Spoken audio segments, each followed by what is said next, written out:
Evenings were special on the prairie.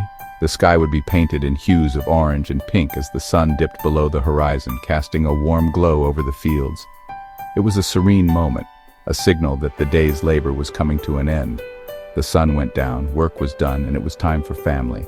As the last rays of sunlight faded, families would gather their tools and head back to the farmhouse, their silhouettes outlined against the twilight sky.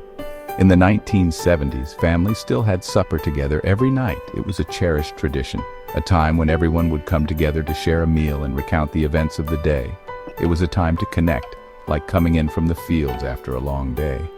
The transition from the hard work of the day to the warmth of the family home was a comforting routine. Families gathered around the table, no matter how small the table or how simple the food. The act of sitting together, sharing a meal, and engaging in conversation was what truly mattered. What mattered was being together, sharing stories of the day. These moments of togetherness, of laughter and shared experiences were the glue that held families together, creating memories that would last a lifetime. Mom would call us in, supper's ready. We'd wash up quick, excited for the meal. Maybe it was meatloaf night or tuna casserole. Always a big glass of milk. Jell-O for dessert, sometimes with fruit inside. A real treat. We didn't have fancy things, but we had love, and that made everything taste better. Sometimes Pa would come home tired from the factory, not the fields. But we were all together, talking about our day, listening to each other. No telephones ringing, no television to distract. Just the sound of forks clinking and our family's voices. Sharing stories, sharing laughter, sharing life. Those were good times, simple times. Section 4. Talking and sharing, not staring at screens.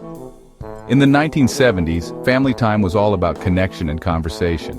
We gathered around the dinner table, sharing stories about our day, laughing, and truly engaging with one another.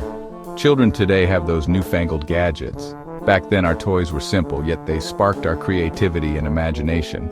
We spent hours outside, running, playing, and exploring the world around us. Phones that glow in the dark. Our phones were basic, with rotary dials and cords that tethered us to the wall. They were tools for communication, not distractions. Games that beep and flash. The arcade games of the 70s were a novelty, but they didn't dominate our lives.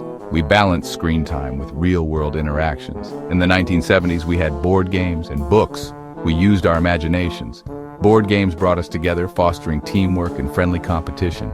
Books transported us to different worlds, fueling our dreams and aspirations. After supper, we'd help Ma with dishes. It was a time to bond, to learn responsibility, and to appreciate the effort that went into preparing our meals. Then maybe play a game. These moments were about more than just fun.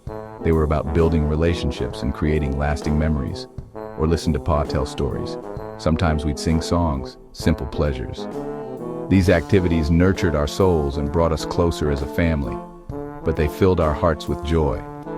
The essence of those times was the genuine connection we felt with each other, something that screens can never replace. Section 5. Lessons from the dinner table. The world is a busy place now. With the hustle and bustle of modern life, it's easy to get caught up in the rush. Everyone rushing here and there, deadlines to meet, places to be, and people to see. The constant movement can be overwhelming. But it's important to slow down, to take a moment to breathe and appreciate the simpler things in life, to make time for family.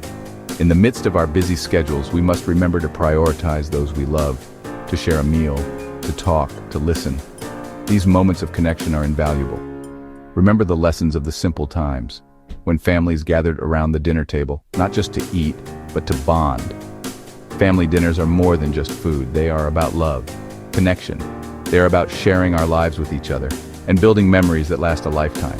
These are the moments that shape us, that stay with us forever. Just like the stories in my books, passed down through generations. These family moments are the threads that weave the fabric of our lives.